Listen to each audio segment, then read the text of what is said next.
दोस्तों, युग 4 होते हैं, आप सभी को पता है।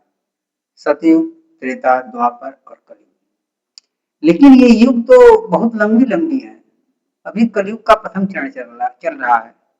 लेकिन हर व्यक्ति के अंदर ये चारों युग क्रमशः आते ही रहते हैं। किसी के अंदर कलयुग ही रहती है, किसी के अंदर द्वापर, किसी के अंदर त्रेता और किसी के अंदर सतयुग का वास रहता है। और किसी के अंदर चारों युग जो है बारी-बारी से क्रमशः आते ही रहते हैं।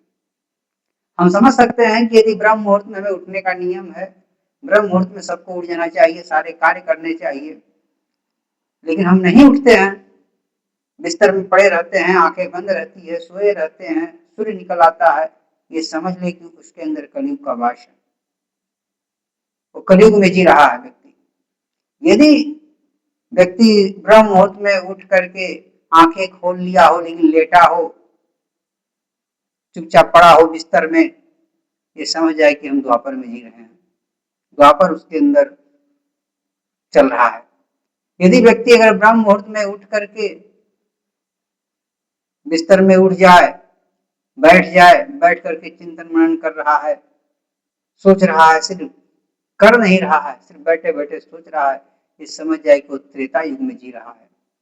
लेकिन अगर कोई व्यक्ति ब्रह्म मुहूर्त में उठने के बाद बिस्तर छोड़ करके नित्य क्रिया आदि, संध्या बंदन, स्नान ध्यान और दिन भर की दिनचर्या बना करके अपने दिन भर के कार्यों को विस्तार देता है, शीघ्र रूप से अतिशीघ्र उस पर अमल करने के लिए तत्पर रहता है और चलता रहता है, दिन भर कुछ न कुछ काम करता रहता है, बैठता नहीं है, सोता नहीं है, लेटता नहीं है, वही व्यक्ति सतयुग में जीता है, उसके अंदर सतयुग का वास है, वही सतयुग है।